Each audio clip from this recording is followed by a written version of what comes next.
13 ఏళ్ల వయసు నుంచి మీరు పబ్లిక్ లైఫ్లోనే ఉన్నారు కదా. అవును.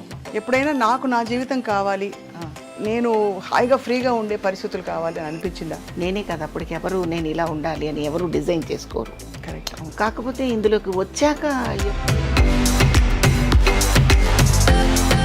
మీరు ఆర్థిక పరిస్థితుల వల్ల కూడా చదువుకి ఫుల్ స్టాప్ పెట్టేసి. అవును, అది నిజమే. నాన్నగారు చిన్న సినిమా చేసి భగవంతుడు ఇచ్చిన చక్కటి రూపం. అమ్మా మీకు అందరూ చెప్పేవారా మంచి క్యారెక్టర్స్ వస్తాయి మీకు అని? ఆటోమేటిక్గా క్యారెక్టర్స్ వచ్చేవి. కొన్ని క్యారెక్టర్స్కి మనం అన్ఫిట్ కూడా అవుతాం. మనం చాలా బాగున్నామని అంత ఓవర్ కాన్ఫిడెన్స్ పెట్టుకోనక్కర్లేదు. అలా కూడా అయిందా? అవుతాయి. ఉదాహరణకి ఎలాంటి క్యారెక్టర్స్ మీరు చేయలేకపోయారు? కరెక్ట్గా చెప్పాలంటే మాయాబజార్ నాకు సినిమా చూపించారు నాన్నగారు. నాకు చూపించి సావిత్రి గారి క్యారెక్టర్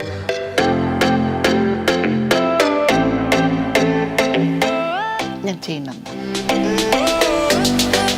ముఖ్యంగా పౌరాణిక నాటకాలు వేయాలంటే ఒక విధమైన భాష మీద చాలా పట్టు ఉండాలి. నేను పౌరాణికం కాదమ్మా అసలు. మరి దుర్యోధనుడిగా మీ వేషం చూశాను నేను. మీకు ఎలా అనిపించింది శోభన్ బాబు గారి సినిమాలో మీద? అబ్బో, అది చెప్పాలంటే అది ఒక అందమైన కథమ్మా.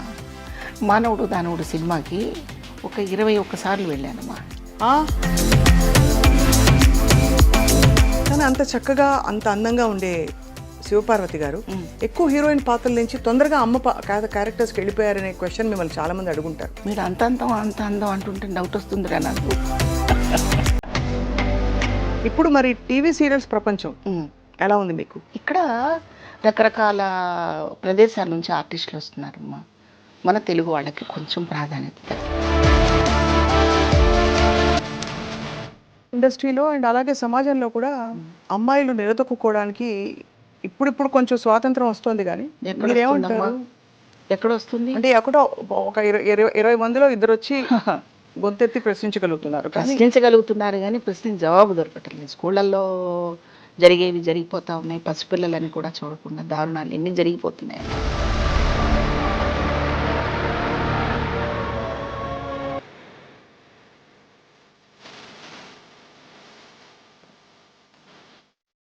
అందరికీ నమస్కారం. కార్తీక మాసంలో శివపార్వతులని మనం తలుచుకుంటాం, స్మరించుకుంటాం. ఇవాళ అక్షరాల సాక్షాత్తు నటి శివపార్వతి గారిని కలవబోతున్నారు. అక్షరాల ఆవిడ చూస్తే అమ్మవారి అవతారంలాగా ఉంటారు. అందుకే ఇంటింట టీవీ సీరియల్స్ ద్వారా, అంతకుముందు వందల సినిమాల ద్వారా, అతి చిన్న వయసులో రంగస్థల అనుభవం ద్వారా ప్రేక్షకులందరికీ చాలా దగ్గరయ్యారు. వారి వ్యక్తిత్వం అంటే వారి హుందాతనం అంతా కూడా వారి పాత్రల్లో అలా కనిపిస్తూ ఉట్టిపడుతూ ఉంటుంది. నిజానికి నెగిటివ్ షేడ్స్ వేసినా, మంచి హీరోయిన్ పాత్రలు వేసినా కూడా శివపార్వతి గారిది చాలా విశిష్టమైన స్థానం అన్నది ఎవరూ కాదనలేని విషయం. వారితో మాట్లాడదాం, వారి జీవితంలోని కొన్ని మైలురాళ్ళని తెలుసుకునే ప్రయత్నం చేద్దాం. శివపార్వతి గారు నమస్కారం. అమ్మా నమస్తే అమ్మా. ఎలా ఉన్నారు? బాగున్నాను. కార్తీక సోమవారం శుభాకాంక్షలు ముందుగా. మీకు కూడా. Thank you. సో పండుగలు బాగా పొగిడారు. అయ్యో భలేవారు. లేదు, నిజం అది. అక్షరాల మీ గురించి ఎవరికి చెప్పినా కూడా ఎంత మంచి ఆర్టిస్ట్, ఎంత మంచి నటి అని మా అమ్మగారు కూడా అన్నారు. అంటే యద్భావం తద్భావతి, మీకు తెలుసు కదా. మనం ఏ ఉద్దేశంతో ఏదనుకుంటే అలాగే అనిపిస్తూ ఉంటుంది. అది 13 ఏళ్ల వయసు నుంచి మీరు పబ్లిక్ లైఫ్లోనే ఉన్నారు కదా. అవునమ్మా. ఎప్పుడైనా నాకు నా జీవితం కావాలి అంటే నేను హాయిగా ఫ్రీగా ఉండే పరిస్థితులు కావాలి అని అనిపించిందా? అప్పటికి నేనేమి అనుకోలేదమ్మా. చిన్న వయసు కదా. అవును. నేనే కదా అప్పటికి ఎవరు నేను ఇలా ఉండాలి అని ఎవరు డిజైన్ చేసుకోరు. కరెక్ట్. తల్లిదండ్రుల మీద కుటుంబం మీద డిపెండ్ అయిపోయే ఏజ్ కదమ్మా అది. అంత ఇండివిజువాలిటీ ఉండదు. నేను అప్పుడు ఏమీ అనుకోలేదు. కాకపోతే ఇందులోకి వచ్చాక ఎప్పుడు ఇలా ఉన్నాను ఏంటి అనే పరిస్థితి మాత్రం ఎప్పుడు రాలేదు తల్లి. నేను హ్యాపీగానే ఉన్నాను. అవునా? ఎందుకంటే నాటక రంగం నుంచి వచ్చాను కనుక. అవును. ఆ వాతావరణం, అక్కడ చేసిన క్యారెక్టర్స్, టీమ్స్ ఎందుకోసం నాటకం వేస్తున్నారని తెలిసినప్పుడు నేను చాలా ఆనందపడ్డాను. కేవలం బతకడం కోసం కాదు తల్లి నాటకం. కానీ ఎక్కడో నేను విన్నాను మీరు ఆర్థిక పరిస్థితుల వల్ల కూడా చదువుకి ఫుల్ స్టాప్ పెట్టేసి. అవును, అది నిజమే. నాన్నగారు చిన్న సినిమా చేసి దాంట్లో ఆయన చేతులు కాల్చుకొని అసలు సినిమా చేసే పరిస్థితి కాదు మాది.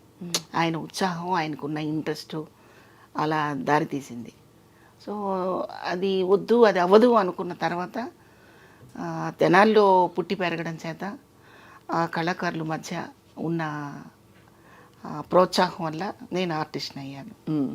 కానీ మొట్టమొదట్లో నాకు నాటకం అంటే భయం కానీ, ఇంట్రెస్ట్ కానీ, ప్రేమ కానీ, అభిమానం కానీ ఇలాంటి పదాలు అసలు ఏమీ లేవు.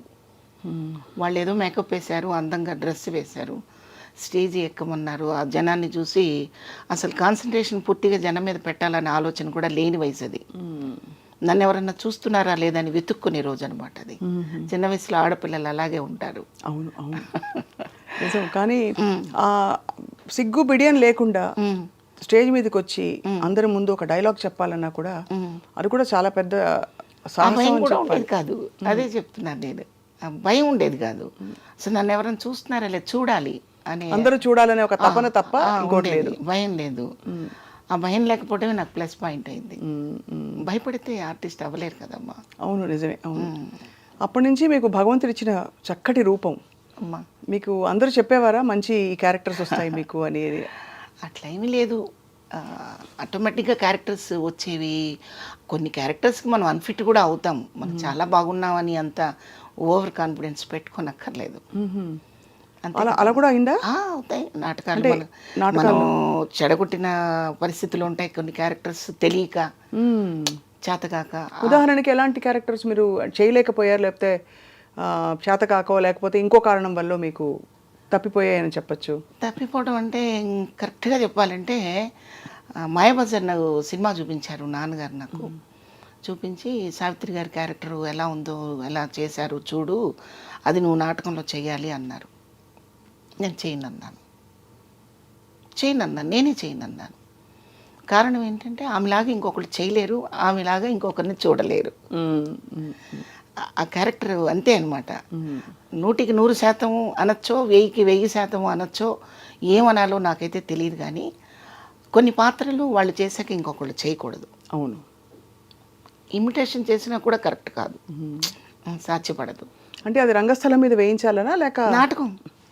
అది అంటే బట్ అప్పుడు అభ్యంతరం ఎందుకు? అది సినిమా, ఇది రంగస్థలం కదా. అయినా కూడా చూసే ప్రేక్షకుడికి సావిత్రి గారు గుర్తొస్తారు. గుర్తొచ్చి మళ్ళీ ఆ కంపారిజన్ వస్తుంది. ఖచ్చితంగా కంపారిజన్ వస్తుంది. మీరు చూడండి, రామారావు గారు కృష్ణుడు వేశాక మనం ఎవరు ఎంతమంది వేసినా కూడా మనకి రామారావు గారే గుర్తుకొస్తారు. అవును కదమ్మా. అలా అనమాట. ఆ ఫ్లేవర్ పోగొట్టకుండా, అంటే మనం చేయడం వల్ల ఆ ఫ్లేవర్ పోతుందని కదా ఆ పాత్రకి ఆ ఫ్లేవర్ పోగొట్టకుండా ఉండాలంటే మన మనసుకి ఒక నిర్ధారణ ఉండాలి. అవును. మనం చేయగలమా లేదా, మనకు ఆ క్యాపబిలిటీ ఉందా లేదా అని చూసుకోగలగాలి. అది మీరు నాటకాలు వేయడానికి, ముఖ్యంగా పౌరాణిక నాటకాలు వేయాలంటే ఒక విధమైన భాష మీద చాలా పట్టు ఉండాలి. నేను పౌరాణికం కాదమ్మా, అసలు వేయలేదు. మరి దుర్యోధనుడిగా మీ వేషం చూసాను నేను. అది ఏంటంటే నాకు ఇష్టం. అంతేనా? అలా క్యారెక్టర్స్ డిఫరెంట్గా చేయాలని. అది కూడా ఈ మధ్య జీ తెలుగు వాళ్ళు నాకు సరదాగా అవకాశం ఇచ్చారు. చిత్రం పళ్ళారి విచిత్రం సాంగ్ చేశామన్నమాట. అందుకోసం ఆ దుర్యోధనుడి గెటప్ వేసుకున్నాను. అయితే దీనికి అంకురార్పణ ఏంటంటే, చిన్నప్పుడు నా 16-17 సంవత్సరాల వయసులో చంద్రంగాడి పెళ్ళి అని ఒక నాటికి రాశారు ఒక అతను. ఆ చంద్రం క్యారెక్టర్ నేను చేశానమాట. వాడు నూనూగు మీసాలతో ఉండి అమ్మాయిల్ని కవ్విస్తూ ఎవరైనా నేనంటే పడిపోవాల్సిందేరా అంటూ కుర్రాళ్ళందరూ కలిసి ఒక సందడి చేసే ఇన్సిడెంట్ నాటిక అనమాట. అది నేను వేశాను. సో అబ్బాయి క్యారెక్టర్ మీరు వేశాను. అబ్బాయి క్యారెక్టర్ వేసి నేనే అబ్బాయిని అనుకొని అమ్మాయి మీద చేయి వేస్తే సిగ్గుపడ్డ పిల్లలు కూడా ఉన్నారు. ఓహో, నిజమైన అబ్బాయి అనుకున్నారు. అంత న్యాచురల్గా నటించారు. చక్కగా ఎంత అందంగా ఉన్నాడని చెప్పి వాళ్ళ దగ్గరకు వచ్చి ఇలా పట్టుకుంటే, నేను ఇలా అంటే కొంటెగా ప్రవర్తిస్తున్నాడు ఆ కుర్రాడని కంప్లైంట్లు అప్పటికప్పుడు అన్నీ జరిగిపోయాయి. కంప్లైంట్లు కూడా వెళ్ళే. సో అదొక చిన్న సరదా అనమాట. ఆ సరదాతో అలా జరిగింది. ఆ తర్వాత నేను మగాడిగా పుట్టుంటే ఎంత బాగుండనే ఆలోచన కూడా ఒకసారి వచ్చింది. ఓ, అంటే మామూలుగా అమ్మాయిలుగా పుట్టాలని అందరూ కోరుకుంటారు. అందరూ కొంచెం అటెన్షన్ ఎక్కువ అవుతుంది, అవకాశాలు వస్తాయంటారు. కానీ అబ్బాయిగా ఎందుకు అనుకున్నారు మీరు? ఏమన్నా అంటే అప్పుడు అనుకోలేదు. ఈ ఒక 15 ఏళ్ల క్రితం అనుకున్నాను. అంటే సమాజంలో జరుగుతున్న విషయాలు కానివ్వండి, అయ్యో ఆడదాని పట్ల ఉన్న నిరాదరణ కానివ్వండి, ఎంత చదివినా ఎంత ఎదిగినా ఒదిగొదిగి ఉండే నైజం కానివ్వండి, ఇంకా వెనకబడే ఉన్నామా అన్న ఒక ఫీలింగ్ వచ్చినప్పుడు నేను ఎందుకు మగాడిని పుట్టుంటే బాగుండు కదా, నేను ఎందుకు పుట్టలేదనే ఫీలింగ్ అలా వచ్చేదనమాట. మీకు ఎప్పుడైనా వ్యక్తిగతంగా అయ్యాయండి అలాంటి సంఘటనలు? అంటే ఇలా ఇంత తీవ్రమైన భావన రావడానికి మిమ్మల్ని ఇబ్బంది పెట్టడం, నిరాదరణ? న్యాచురల్గా ఉంటాయమ్మా. ముఖ్యంగా అసలు మగాళ్ళని అనడం కంటే ఆడదానికి ఆడదే శత్రువు అంటే కరెక్ట్గా ఉంటుందేమో. మనం ఎప్పుడు ఏమనుకుంటాం, పురుషాధిక్యత, దానివల్లనే మనల్ని సరిగా గమనించటం లేదు, దానివల్లనే మనల్ని గుర్తించట్లేదు అనుకుంటాం కదా. దాంతోపాటు ఆడదాని ప్రభావం కూడా మన స్త్రీ జాతి పట్ల చాలా ఉంది, ఇప్పటికీ ఉంది. మనం ఎంత చదువుకున్నా, ఎంత ఎదిగినా, ఎంత ప్రపంచం చాలా చాలా విశాలమైంది అని మనం చెప్పుకున్నా, ఈ హృదయం మాత్రం ఎక్కడ విశాలంగా ఉండటంలో ఆడదానికి. ఒక పక్కన ఆడది ఎదుగుతున్నా, ఒక ఉన్నతమైన స్థితికి వచ్చినా అది సంకుచిత భావంతో చూసే స్థితిలో ఉన్నారు తప్ప అప్రిషియేట్ చేసే స్థితిలో లేరు. అయితే అందరూ అలాగే ఉంటారా అంటే కాదు, ఎక్కువ శాతం ఉన్నారు. అయితే మన ఆడవాళ్ళలో ఐఏఎస్ ఆఫీసర్లు చదివిన వాళ్ళు ఉన్నారు. అవును. మరి పెద్ద పెద్ద పోస్టులు చేసి రాజకీయంగా కానివ్వండి, ఏదైనా కానివ్వండి, దూసుకుపోయి ముందుకెళ్ళిన వాళ్ళు, మంచి పేరు తెచ్చుకున్న వాళ్ళు. అందరూ ఆ రంగంలో ఉన్న వాళ్ళందరూ మంచి పేరు తెచ్చుకోరు కదా. మంచిగా గుర్తింపు పొందిన వాళ్ళు ఎంతోమంది ఉన్నారు, మీకు తెలిసే విషయం. అలా చూసుకుంటే సంతోషంగా అనిపిస్తూ ఉంటుంది. ఒక సగటు మనిషిగా, సామాన్య స్త్రీగా చూస్తే బాధ అనిపిస్తూ ఉంటుంది. అంటే జీవితంలో సక్సెస్లు ఫెయిల్యూర్స్ రెండూ ఉంటాయి కదా తల్లి. అయితే ఎవరైనా అలా ఫెయిల్యూర్ అయినప్పుడు చేయూతనిచ్చి, బూస్టప్ ఇచ్చి, మాట వల్ల, వాళ్ళ చర్య వల్ల చేయూతనిచ్చే శాతం ఎప్పుడూ తక్కువగానే ఉంది. అవును. అందుకని అలా అనిపిస్తుంది. అలా అనిపిస్తుంది. కానీ అంటే మీరు ఇబ్బంది పడింది ప్రొఫెషనల్ రైవలరీ వల్ల కాదు, కాదు, వ్యక్తిగతంగా మీ జీవితంలో ఉన్న వ్యక్తిగతంగా మన సొసైటీలో మన బతుకు మనం బతుకుతున్నా, మన ప్రపంచంలో మనం దాన్ని ఉన్నతంగా బతుకుతున్నా, ఏముందిలే సినిమా వాళ్ళనో, ఏముందిలే టీవీ వాళ్ళనో, ఏముందిలే నాటకాల వాళ్ళనో, ఈ నానుడి, ఈ మాట ఎక్కడైనా అనిపించుకోకుండా తప్పలేదు. అప్పుడు నాకు అనిపించేది అనమాట, ఇలా కాకుండా అలా ఉండుంటే నేను కూడా ఐఏఎస్ ఆఫీసరో ఇంకేదో అయ్యి ఉంటే ఇలా అన్నారు కదా. అప్పుడు ఆర్టిస్ట్ అవ్వడం వల్ల కదా ఇలా అంటున్నారు, ఆడది అవటం వల్ల కదా ఇలా మాట్లాడతారు అనిపించేదే తప్ప, ఆ తర్వాత నా ఆత్మస్థైర్యంతో నేను వాటన్నిటిని బయటికి నెట్టగలిగాను. కానీ మీరు మీ సినిమా ప్రయాణం చూస్తే అమ్మా మామూలు ప్రయాణం కాదండి. మీకు 200 పైగా సినిమాలు, అండ్ అలాగే టీవీ సీరియల్స్, ఇంకా ఒకటి కాదు, రంగస్థల అనుభవం అంతకుముందు, పెద్ద పెద్ద దిగ్గజాలతో నటించే అవకాశం, ఇవన్నీ పెట్టుకుని కూడా మీకు కూడా ఇబ్బందులు అయ్యాయంటే అర్థం కాదు చాలా మందికి. ఇబ్బందులు అంటే అమ్మా నేను అనేది పరిశ్రమ వల్ల కాదు, టోటల్గా మనం ఒక సొసైటీలో ఉంటాం కదా, ఎక్కడో ఒక చోట నివాసం ఉండాలా? అవును, ఉంటాం కదా. అవును. అక్కడ అది తెనాలి కావచ్చు, గుంటూరు కావచ్చు, హైదరాబాద్ కావచ్చు, ఇంకేదైనా కావచ్చు, హైదరాబాద్లో ఏదే ఒక ప్లేస్ కావచ్చు. ఒక మనిషి ఎదుగుదలని చూసి అప్రిషియేట్ చేసేదానికంటే క్రిటిసైజ్ చేసేవాళ్ళు ఆడవాళ్ళలో ఎక్కువ శాతం ఉన్నారు. కరెక్ట్. ఇది వద్దు అంటాను నేను. నాట్ ఓన్లీ ఆర్టిస్ట్ గురించి కాదు నేను చెప్తున్నది, అందరి ఒక ఫ్యామిలీలో ఏదైనా వాళ్ళ ఫ్యామిలీలో ఏమైనా డిస్ప్యూట్స్ రావచ్చు, డైవర్స్ తీసుకోవచ్చు, కావాలని ఆ భర్తతో దూరంగా ఉండే పరిస్థితులు రావచ్చు, ఉండాల్సిన పరిస్థితులు. నిజంగా సమస్య తెలుసుకొని ప్రోత్సహించకుండా ఆ భర్తని వద్దనుకున్నా, లేదా కొన్ని సమస్యల వల్ల పిల్లల్ని తన కష్టంతో బతికించుకుంటున్నా కూడా చిన్న చూపు చూసే పరిస్థితులు మనం ఎక్కువ చూస్తున్నాం. అవును, అది నేను మాట్లాడుతున్నాను. అది కరెక్టే. చాలా అది మీరు మదన పడి ఉంటారు, ఇబ్బంది పడి ఉంటారు చాలా విధాల. కానీ ఓవరాల్గా శివపార్వతి గారు, అమ్మా మీ ప్రయాణం మీకు సంతృప్తినిచ్చిందా? సంతృప్తిగానే ఉందమ్మా, హ్యాపీగా ఉందా? ఎందుకంటే చిన్నప్పటి నుంచి నా మనస్తత్వం ఏంటంటే, మనం నడిచి వెళుతున్నప్పుడు రోడ్డంతా సాఫీగా ఎప్పుడూ ఉండదు.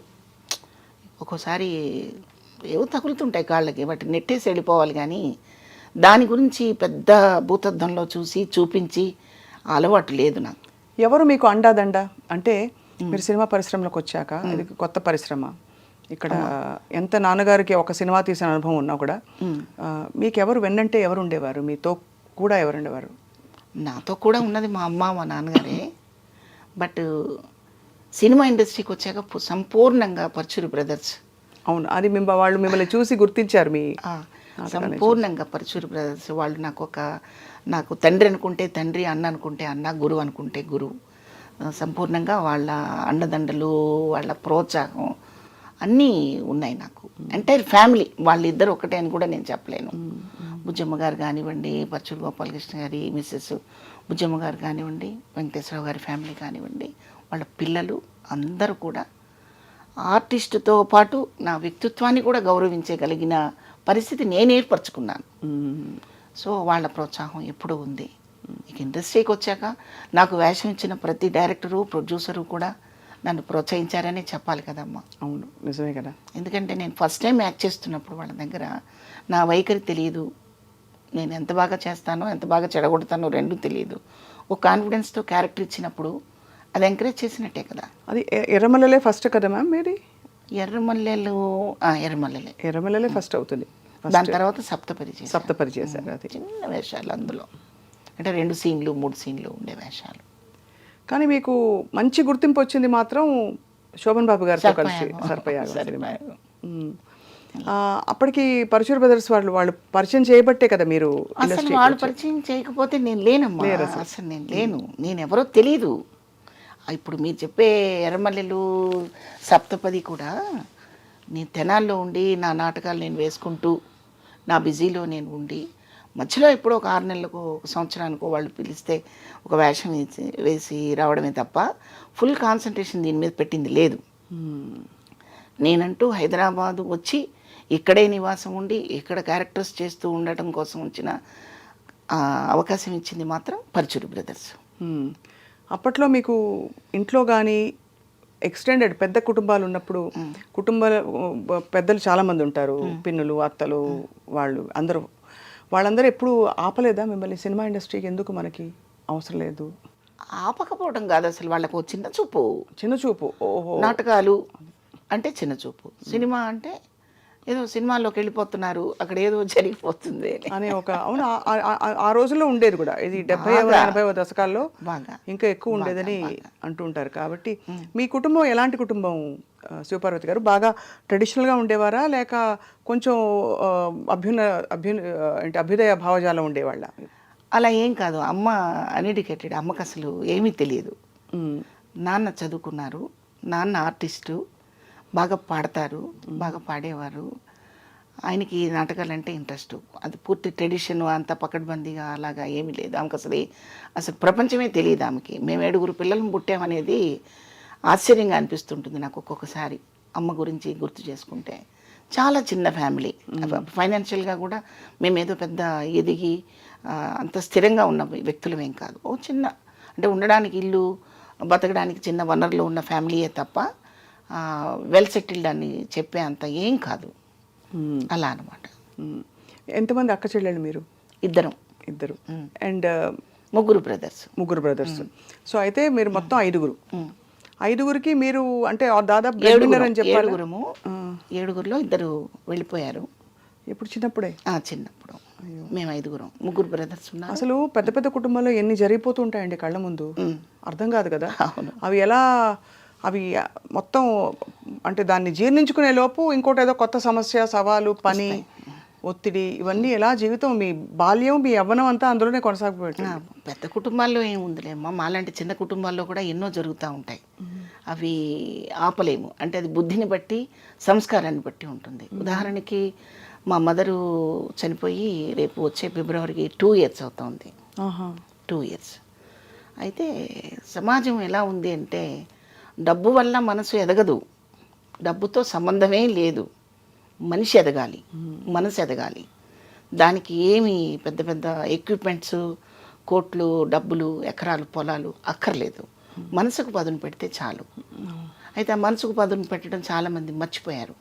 అమ్మకి 3 కొడుకులు ఉండి కూడా ఆమె దాన్ని ఏమంటారు, అంతిమయాత్రలో ఆమెకి సంబంధించిన సంస్కారాలు చేయటానికి 2 కొడుకులు రాలేదమ్మా. అలా ఎలా జరిగింది అసలు? రాలేదు. అంటే పెళ్ళిళ్ళు అయిన తర్వాత వాళ్ళ వరలోకి ఇరుక్కుపోతారు కొంతమంది మగవాళ్ళు.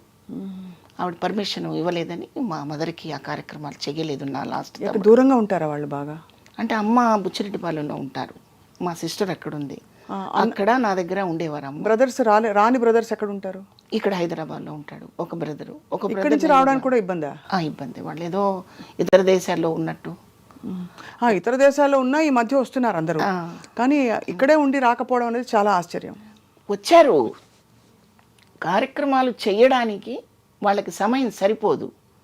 అంటే ఇప్పుడు 9 రోజులు కార్యక్రమం చేయాలి కదమ్మా, 13 రోజులు. మనిషి చనిపోయిన దగ్గర నుంచి 13 రోజులు ఆ కార్యక్రమం కొడుకులు చేయాలి కదా. ఆ కార్యక్రమం చేయడానికి ఇన్ని రోజులు ఇక్కడ ఉండకూడదు, ఉండలేము అని చెప్పి ఆగిపోయాడు ఒకడు, మా లాస్ట్ బ్రదర్. అమ్మకి వాడంటేనే ప్రాణం, అయ్యో వాడంటే పంచప్రాణాలు. అలా కొట్టుకులాడుతుండేది. అయితే నేను ఈ విషయం నేను ఎందుకు చెప్తున్నానంటే, నా మీద సింపతి చూపించుకోవడానికి లేకపోతే నా ఫ్యామిలీలో ఇంత జరిగిందని చెప్పడానికి కాదమ్మా. ఇవాళ సమాజంలో 90% అలాగే ఉన్నారు. 90% తల్లిదండ్రుల పట్ల అలాగే ఉన్నారు. అలా ఉండకూడదు, అది తప్పు, అది ద్రోహం. బయటకు వచ్చినప్పుడు మనం చక్కగా నీట్గా అలంకరించుకొని చాలా ఖరీదైన మనుషుల్లా తిరిగినంత మాత్రాన ఖరీదు అవరు. ఖరీదైన పనులు చెయ్యాలి, విలువిచ్చే పనులు చేయాలి, మన విలువను పోగొట్టుకోకూడని పనులు చేయాలి. మన మోరల్స్, మన కుటుంబ సంబంధాలు, బంధాలు, అనుబంధాలు ఇవన్నీ ఎప్పుడు పదిలంగా కాపాడుకోవాలి. ఒకరి కోసం కాదు, మన కోసం కదా అమ్మా. అందుకు నేను ఈ విషయాన్ని మీకు రివీల్ చేశాను. లేదు, చాలా బాధాకరమైన విషయమే. ఒక సోదరిగా మీరు, అమ్మకి కూతురుగా, అలాగే ఈ అన్నలే కదా మీకు ఇద్దరికి తమ్ముళ్ళకి అక్కగా మీరు చాలా బాధపడి ఉంటారు. మరి దెబ్బలాడారా వాళ్ళతో? ఎందుకు రాలేదని? ఎందుకు చేయలేదు? అందరూ వచ్చారు. అదే ఎందుకు రాలేదంటే ఆ కార్యక్రమాలకి ఎందుకు ఉండలేకపోయారు? వాళ్ళకి టైం లేదు. ఇప్పుడైతే గబగబా చేసేసి వెళ్ళిపోతాం, కానీ ఓ 13 రోజులు ఇక్కడే కూర్చోవాలంటే కుదరదు. వాళ్ళు ఆవిడ పర్మిషన్ ఇవ్వాలి, వాడి మనసుకు ఒప్పుకోవాలి, వాడికి టైం కుదరాలి, అలా అన్నమాట. పాపం లాస్ట్ మినిట్ వరకు అమ్మ వాడి కోసం అలమటించింది, అది నాకు తెలుసు. ఇంకా నేనైతే ఇంకొక 5 నిమిషాల్లో మరి ఇది ఎవరితో చేయించాలి? పెద్ద కొడుకు చేయట్లేదు, చిన్న కొడుకు చేయట్లేదు, మధ్యలో ఇంకో తమ్ముడు ఉన్నాడు, రెండో తమ్ముడు, మా తమ్ముడు. వాడు కూడా కాదు అంటే వాడు ఒంగోలులో ఉంటాడు. మా బంధువులందరూ 200 మంది ఫ్యామిలీస్ ఒంగోలులో ఉన్నారు. ఒకవేళ వాడు కూడా కొద్దిగా అడుగు వెనక్కి వేస్తే హైదరాబాద్ తెచ్చుకొని జమున గారి కూతురులాగా నేను కూడా మా అమ్మకు అలా చేద్దాం అనుకున్నాను. అయితే అవకాశం నాకు ఇవ్వకుండా వాడు చేసేసుకున్నాడు, అదొకటి సంతోషం. అలా అనమాట. చాలా భారాన్ని మీరు చిన్నప్పటి నుంచి ఇలా చాలా విషయాలు మింగేసి ఉంటారు ఎక్కడికక్కడ. మీరు తప్పదమ్మా, జీవితంలో ఎప్పుడు వడ్డించని విస్తరి కాదు జీవితం. విస్తరి సరిగా వేసుకోవాలి, దాంట్లో వడ్డించుకోవాల్సిన వస్తువులు కూడా జాగ్రత్తగా వడ్డించుకోవాలి. అన్నీ కలిపి కొప్పేసాం అనుకోండి, మనకు ఆకలి వేయదు. జీవితం కూడా అంతే కదా తల్లి. అవును. అట్లాగే నేను చెప్పేది నా కష్టం గురించి నేను చెప్పట్లేదు సుమా. జనం బయట అంతా ఎలా ఉన్నారంటే 90% ఇదే పరిస్థితుల్లో ఇదే పంధాలో నడుస్తున్నారు. తల్లిదండ్రులు చనిపోయే పరిస్థితి తీసుకొచ్చేది వాళ్ళే, చనిపోయిన తర్వాత దుర్మార్గంగా చూసేది కూడా వాళ్ళే. అవును. అలా చేయొద్దని 2 చేతులెత్తి దండం పెట్టి మరీ చెప్తున్నాను. మనిషి జన్మకి సార్థకత మన ధర్మాలు మనం పాటించినప్పుడే. అవును. అవి పాటించకపోతే మనిషి అని చెప్పడానికి అర్హత ఎవరికీ ఉండదు. అందుకు నేను చెప్తున్నాను. ఎందుకంటే నేను కూడా ఒక అమ్మని, నానమ్మని. వేషాలు కూడా అన్నీ అమ్మ వేషాలు, నానమ్మ వేషాలు. ఒక తల్లి ఆర్ద్రత, ఒక తల్లి హృదయం పర్సనల్గా చవి చూసిన దాన్ని, పాత్రల ద్వారా మరింత వైడ్గా చూసిన దాన్ని. అందుకని చెప్తున్నాను, ఎవరైనా నా మాట, ఎవరైనా ఒక్క మాటైనా అలా మనసుకు తాకితే నేను చాలా సంతోషపడతాను. చాలా గొప్ప మాట, అవసరమైన మాట చెప్పారు. అవునమ్మా. శివపార్వతి గారు, అయితే మీరు ఇండస్ట్రీకి వచ్చిన కొత్తల్లో ఇంకా వరుసగా మీకు వర్క్ ఉండేదా? ఆ టైంలో షూటింగ్లకి మీ వెంట ఎవరు ఉండేవారని? అంటే అమ్మ కానీ నాన్నగారు కానీ వచ్చే పరిస్థితుల్లో ఉన్నారా? నేను ఇండస్ట్రీకి వచ్చేప్పటికే నాన్నగారు లేరు. నాన్నగారు వెళ్ళిపోయారు. అసలు నేను సినిమా ఆర్టిస్ట్ అయ్యాక నాన్న చూసుకోలేదు. మీరే అయితే మొత్తం ఆల్మోస్ట్ కొడుకుగా, కూతురుగా, పెద్ద కొడుకు మీరే ఇంటికి అలా జరిపించారు మొత్తం. అప్పుడు భయం వేసేది కాదు శివపార్వతి గారు మీకు? భయం వేసేది కాదు. ఎందుకంటే ఇది ఒక పురుషాధిక్య సమాజం, ప్రపంచం. సినిమా ఇండస్ట్రీలో మరింతగా. అండ్ ఆడపిల్లలకి అందులో మీలాగా చాలా అందంగా రూపవతి నువ్వేదో ప్రేమతో అన్నిసార్లు లేదు, అంటున్నావు. ఇప్పటికే లక్షణంగా కళకళలాడుతున్నారు మీరు నానమ్మ అయ్యాక. అప్పుడు ఇంకా ఎంత బాగుండేవారో మీ సినిమా చూస్తే అఫ్కోర్స్ అర్థమవుతుంది. కానీ అప్పుడు అప్పుడప్పుడే లోకంలోకి అడుగు పెడుతున్న శివపార్వతి గారికి ఎలా ఉండేది? అమ్మో వీళ్ళతో ఎక్కువ మాట్లాడితే ఏమనుకుంటారా, అసలు ఎక్కువ మాట్లాడేదాన్ని కాదు. ఎందుకు వీళ్ళు ఎందుకు ఇలా ఎక్కువ నాకేసి చూస్తున్నారు, భయాలు ఉంటాయి కదా? డెఫినెట్గా ఉంటాయమ్మా, తప్పకుండా ఉంటాయి. బట్ ఆ భయాలు నన్ను ఎప్పుడు భయపెట్టలేదు. నా భయమే అది. అవతల వాళ్ళని చూసి భయపడటం అనేది నా వంతు, కానీ వాళ్ళెవరూ నన్ను భయపట్టలేదు. వాళ్ళకి తెలుసమ్మా ఎవరి దగ్గర ఎలా ఉండాలో అని తెలిస్తేనే వాళ్ళంత పెద్ద పెద్ద ప్రొడ్యూసర్స్ అయ్యారు, లెజెండ్స్ అయ్యారు. అవును, పెద్ద సినిమాలు చేయగలిగారు. కొన్ని వందల మందికి, వేల మందికి ఉపాధి వాళ్ళే కాగలిగారు. కరెక్ట్. అవును, పనికిమాల విషయాల మీద మనసు పెట్టుంటే వాళ్ళంత పెద్దవాళ్ళు అవరమ్మా. అవును అని నా నమ్మకం. అది చాలామంది ఇది విశ్వసించరు, నమ్మరు. నా నోటితో నేను చెప్పే మాటని ఆవిడ అలాగే చెప్తుంది, ఇక్కడ ఏం ప్రాబ్లం లేదని అదే ఉట్టి మాటలు అనుకుంటారు. కాదమ్మా, నిజమైన మాటలు. నేను అవకాశం ఇస్తే మీరు వేరే టాపిక్ మాట్లాడతారు కదా అమ్మా. అంటే మీరంటే మీరు కాదు, ఎవరైనా ఎదుట ఉన్న వ్యక్తి అవకాశం మనం ఇచ్చినప్పుడు వేరే టాపిక్ మాట్లాడతారు. అవకాశం నేను ఇవ్వనంతకాలం మాట్లాడరనేది నా ఉద్దేశం. మీరు అర్థం చేసుకోండి. అర్థమైంది. అంటే మీరు జరిగిన విషయాలు, మనం వినే విషయాలు కూడా అవతల వాళ్ళ అవకాశం ఇవ్వబట్టే చాలా విషయాలు జరుగుతాయి అంటున్నారు, అంతే కదా? ఆ అవకాశం వాళ్ళు మంచివాళ్ళు చెడ్డవాళ్ళు కాదని నేను అంటలా. అది కాదు, సమాజంలో ప్రతి మనిషిలో మంచి చెడు రెండూ ఉంటాయి. అవును. ఇప్పుడు ఒక పర్స్ పడిపోయింది అనుకోండి రోడ్డు మీద, ఫస్ట్ మనం పర్స్ ఇస్తాం. అవును, అందులో వాల్యుబుల్స్ చాలా ఉంటాయి, ఏటీఎం కార్డులు, డబ్బులు, అన్నీ ఉంటాయి. సంస్కారవంతుడు ఏం చేస్తాడు, వీడి నెంబర్ ఏమన్నా ఉందా అని చూసి, బాబు ఈ పర్స్ పోయింది బాబు, ఈ నెంబర్ ఈ పర్స్ మీదే అని చెప్తాడు. కాకపోతే వేరే మనిషి అనుకోండి, ఆ నెంబర్ మాత్రం తీసి తొంగలో తొక్కేసి మిగతావన్నీ తీసి జేబులు వేసుకుంటాడు. ఇప్పుడు తప్పెవరిదంటారమ్మడు? అంతే కదా, చెప్పండి. అంత బలమైందే అవకాశం కూడా. ఇప్పుడు కాకపోతే 10 అవకాశాలు రావచ్చు, 9 పోయి 1 రావచ్చు, పోతాయి. అలా మనం వేరే తోవలోకి వెళ్ళకపోతే అన్ని అవకాశాలు వస్తాయా అంటే రాకపోవచ్చు. ఓర్పు ఉండాలి మనకి, ఓర్పు ఉండాలి. బహుశా మీరు అన్నట్టు అదే, మన మీద మనకు నమ్మకం ఉండాలి. ఎందుకంటే మీరు సప్తపది, ఎర్రమల్లెలు అవన్నీ పాత్రలు వేశాక కూడా మీరు అన్ని 200 సినిమాల ప్రయాణం మీరు కొనసాగింది. అంటే ఖచ్చితంగా మీ మీద మీ రంగస్థల అనుభవంతో పాటు మీకుండే ఆత్మస్థైర్యం కూడా చాలా కలిసి వచ్చింది కదండి. అందులో పరుచూరి బ్రదర్స్ మీకు చాలా సపోర్ట్ అమ్మా, చాలా సపోర్ట్ చేసేవారు. అంటే వాళ్ళు డైరెక్ట్గా సినిమాలో పాత్రలు ఆఫర్ చేశారా మీకు? ఎలాగా? సప్తపది, సర్పయాగం అప్పుడు ఆయనే డైరెక్టర్ గారు అమ్మా. గోపాలకృష్ణ గారి డైరెక్షన్ దానికి, రామానాయుడు గారు, సురేష్ ప్రొడక్షన్స్. కొంచెం నాయుడు గారే భయపడ్డారు, కొత్త వాళ్ళు గోపాలకృష్ణ గారు ఏం చేస్తారంటే, లేదండి మనం అవకాశం ఇస్తేనే కదా వాళ్ళు పాత వాళ్ళు అవుతారు అని చెప్పి ఒప్పించి అవకాశం ఇచ్చింది మాత్రం పరచూరి బ్రదర్స్ ఇద్దరు కూడా. సో నాయుడు గారు కూడా ఒక సీన్ చేశాక, ఒకరోజు షూటింగ్ జరిగాక ఆయన ఉండి, నువ్వు చక్కగా రోజు ఇలా చక్కగా రెడీ అవ్వాలి, హెయిర్ డిస్టర్బ్ అవుతుందా, మేకప్ డిస్టర్బ్ అవుతుందా అన్నీ చూసుకోవాలి, కాన్సన్ట్రేషన్ అంతా క్యారెక్టర్ మీద పెట్టు నువ్వు అని చెప్తుండేవారు ఆయన. ఎటువంటి సినిమాలు చేసిన ప్రొడ్యూసర్ అమ్మా ఆయన. మరి మాలాంటి వాళ్ళకి ఎందుకు చెప్పాలి అసలు? బెదిరించవచ్చు కదా, అది నేను అన్నది ఇందాక. మాకు భయం ఉండొచ్చు కానీ అవతల వాళ్ళు మనం భయపెట్టలేదు అంటే దాని అర్థం అదే. రామానాయుడు గారు ఏంటి ఇలాంటి వాళ్ళని పట్టుకొచ్చారని ఒక మాట అంటే ఫేడ్ అవుట్ అయిపోతాం, ఎప్పుడూ అనలేదు. శోభన్ బాబు గారు ఆయన అప్పటికే చాలా చాలా గొప్ప అందగాడని ప్రపంచవ్యాప్తంగా అందరూ, తెలుగు వారందరికీ అభిమాన నటుడు. మీకు ఎలా అనిపించింది శోభన్ బాబు గారి సినిమాలో? అబ్బో, అది చెప్పాలంటే అది ఒక అందమైన కథమ్మా. నేను చిన్నప్పుడు మానవుడు దానవుడు సినిమాని స్కూల్ ఎగ్గొట్టేసి, అంటే నేను చదివిందే 7th అనుకోండి, అది కూడా ఆరాకొరగా వెళ్ళేదాన్ని స్కూల్కి.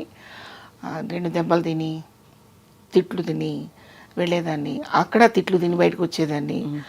ఆ పరిస్థితిలో మానవుడు దానవుడు సినిమాకి ఒక 21 సార్లు వెళ్ళానమ్మా. 21 టైమ్స్. ఎందుకు అంటే, ఇది నిజంగా కొంచెం ఎగ్జాగరేషన్ అనుకుంటారు మీరు. అణువు అణువున వెలసిన దేవా అనే ఒక సాంగ్ మీకు గుర్తుంది కదమ్మా, ఆ సాంగ్ అంటే నాకు పిచ్చమ్మా. సో అణువు అణువున పాట మీకు ఫేవరెట్ పాట? నాకు చాలా ఇష్టం అయ్యేది. అప్పుడు నాకు ఎంతమ్మా, చిన్న వయసు, నాకు 7th అంటే 11 ఏళ్ళేమో అంతే. నాకు చాలా ఇష్టం అయ్యేది అది. ఇప్పట్లాగా యూట్యూబ్లు మళ్ళీ పెట్టుకొని వినడానికి అవకాశం లేదు కదా, అందుకని ఆ పాట వినటం కోసం అన్నిసార్లు వెళ్ళాను నేను. ఇంకా తర్వాత శోభన్ బాబు గారిని ఒకసారి ఎప్పుడైనా చూడటం అవుతుందా లేదా అని నాటకాల్లోకి వచ్చాక నాటకాలు వేస్తున్నప్పుడు అనిపించింది ఒకసారి, మనకెలా కుదురుతుంది శోభన్ బాబు గారిని చూడటం, అవన్నీ పిచ్చి కళలు, అట్లాంటి కళలు కనకూడదు అని తిడుతుండేవారు నా ఫ్రెండ్స్.